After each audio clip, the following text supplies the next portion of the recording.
Greetings, Doc Ock here, and on a new day, doing it in a regular kind of way. So, hope everybody got a good night's sleep. I know I did. I got outside yesterday, the earliest I've been outside, working in the yard since I don't know when. And I worked out in that yard for about 4 hours, so I got some real good sleep last night. Yard doesn't look a whole lot better, but I did get one plant in the ground I've been wanting to get in the ground. So I did accomplish that goal out of overgrown brush out of here. So patience is a virtue. And our proverb for today is, if one is not in a hurry, even an egg will start walking. If one is not in a hurry, even an egg will start walking. So let's keep that in mind as we think about being on lockdown and how much longer we might be on lockdown. Because right now, if you want to be in it to win it, you need to be in it for the long haul. This is not no. I know everybody thought it was going to be a sprint, and we're just going to dash to the end and then go back to what we've been doing. This ain't that kind of race. This is a marathon right here. So I'm in it to win it. I hope you are too. I'm limited to my contact with people in the outside world, but I'm going to get back in touch with nature as much as possible. So today is seed planting day. So let's go ahead and finish up on the in the 20th town of Ghost, and then I plant so we can plant some seeds along the way. So let's see what happened last with our hero. Okay. Oh, here it is here. He was in the he'd been in the 20th town of Ghost, and then he had got out of the 20th town of Ghost, and he was sleeping in a hollow log, like their old Lou Rawls song, "Sleep in a Hollow Log." So he was sleeping in this log, but apparently there was another creature that had already made that log its home, and he took exception to him being up in his home without his permission, and even accused him of being a thief as well. So now he's been on the run through the talking land, the land where every time you put your foot down, the land hollers out, "Ow." So, and he's being chased by thousands of armless ghosts. Immediately, I entered it. Every part of it was blowing. So he's entering into a new bush. Okay, he's going out of one bush, the talking land bush, and into another bush, which was very fearful to hear and remain there, because it was blowing as if enemies are approaching the town. Then, right, this is a land more dreadful than the talking land. Then I stopped suddenly behind a tree, as the noises of these alarms were so curious and too fearful for me. To my surprise, immediately I stopped. All the alarms stopped blowing at once. But there I saw a very young ghostess who hid herself under a small bush which covered the bottom of this tree. She ran out unexpectedly, and when she ran out, I saw her clearly that she was very ugly, so that she could not live in any other town of ghosts. So imagine that, a ghost so ugly, the other ghosts rejected it just based on how it looked. It had to be one ugly ghost. Okay. Except to be hiding herself in the bush both day and night for her ugly appearance. But her ugly appearance was so curious to me that I was chasing her as she was running away, to see her ugliness clearly to my satisfaction, because I had never seen such a very ugly creature as this since I was born and since entered the bush of ghosts. Again, at the same moment that I left the place that I stood behind this tree, the alarm started to blow according to how I was chasing this ugly ghostess, and I was unable to stop in one place so that the alarms might stop. My aim was only to see the ugliness of this ugly ghostess clearly, because as she was running away so that I might not see her ugliness.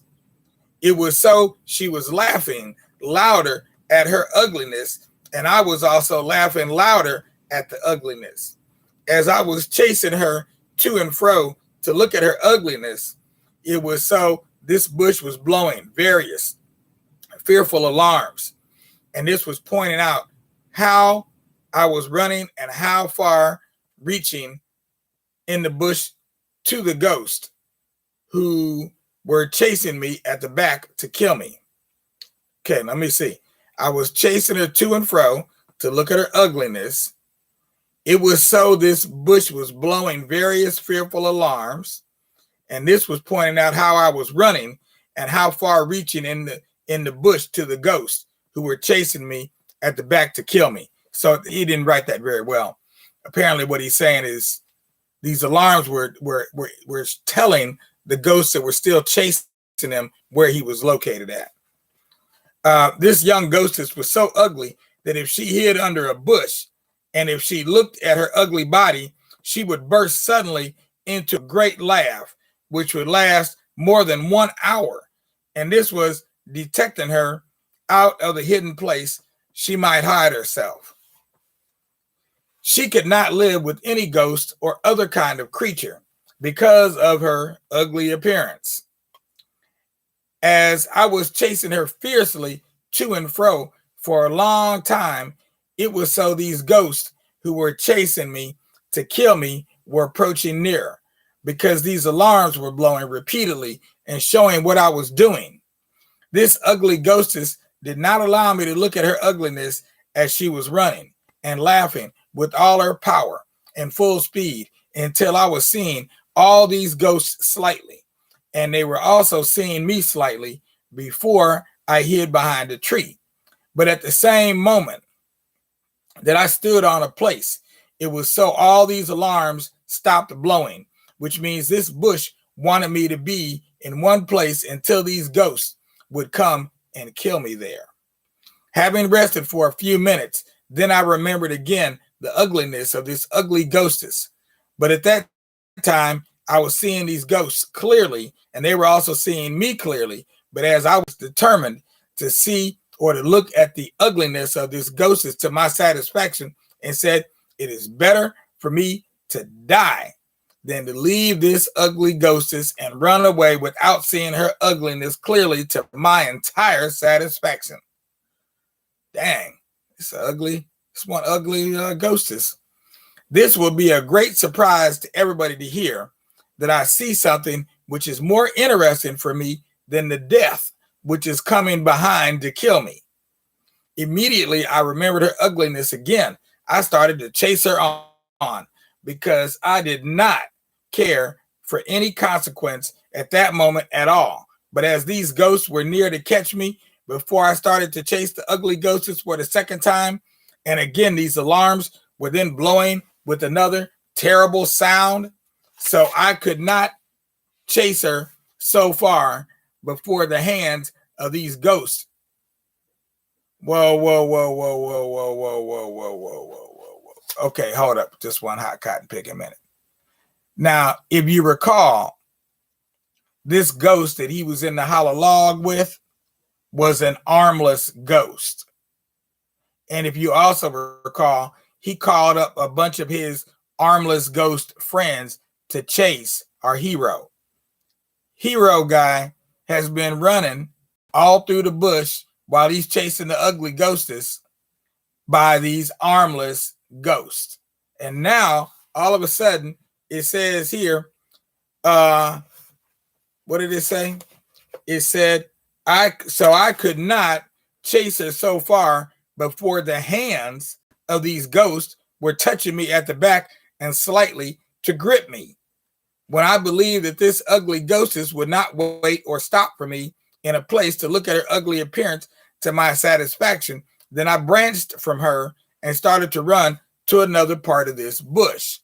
So all of a sudden, the ghosts without arms, now all of a sudden they've got arms. I do believe this is a faux pas.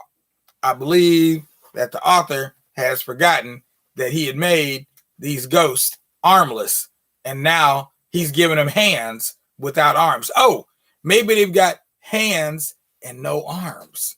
Maybe that's what he's saying here, because that part there would stop me in my tracks.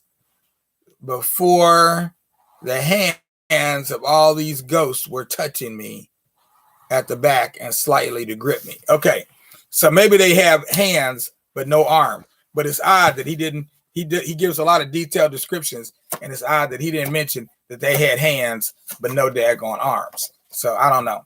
You have to figure that one out. Maybe we'll figure that out in the next chapter, which is in the spider's web bush. Yes, the spider's web bush. I don't remember that one, but we're going to learn about it in the next installment, which will be right here tomorrow at noon. Remember, this is Doc Ock signing off. Doc Ock at noon and 9. If you're watching this on YouTube, make sure to click the subscribe button below. If you're watching this on that old Facebook, do not leave us out here feeling kind of forsook. Please make sure to give us a like, and then you can even give us a wave like Kenneth Bell, and then you can give us a like and give us a share. Show everybody that you really do care. Don't just sit there starting to stare, because it's starting to wear. That's right, you're wearing me out. All right, and I need to be lifted up. It's bad enough that we had to do this without an audience, so we can't get any audience reaction. So we don't have that energy from you. So we need to feel your energy in some other way. So give it to me. Let me have it. Pass on that energy so we can keep on doing what we're doing. And if you have some stories of your own, Ronnie, I see you over there. If you got some stories of your own from Zimbabwe about Chaminuka or Nehanda or whoever, the guy with the donkey ears you want to tell, get in touch with me. Let's work something out so you can tell one of your stories during my time, because I don't mind having a guest. I'm not here just trying to do a monologue every day and just hear my own voice. I like to hear some other voices too. So add your voice to this chorus. Add your voice to the chorus, because right now I'm starting to get a little hoarse because I don't have anybody else in my chorus, if you please. Thank you very much. All right. I'm going to add one more little thing right here at the end. This is a codicil. When he was talking about chasing that ugly ghost, I never chased any ugly woman like that. Okay. Never have. But I do remember a young lady that I knew. I won't say where, because then that'll just out her. But she's already out there anyway, I guess, because when I met the girl told me her name was Ugg. And to just call her Ugg, as in ugly. And I couldn't really deny that she was not ugly. So I haven't met a ghostess that was that ugly, nor a person. But there are some people out here that may be on the ugly side. Matter of fact, I think we got one up in the White House. He thinks he looks good, but you know what they say, God don't like no ugly. And right now we're seeing a lot of ugly. I'm just waiting for God to just come in and intervene here, because apparently the Congress can't intervene. So that's my political rant for the day. All right, now, peace out, y'all. Have a good day. See you tonight at 9, or I'll see you tomorrow without any sorrow, because we'll be here spreading the cheer all through the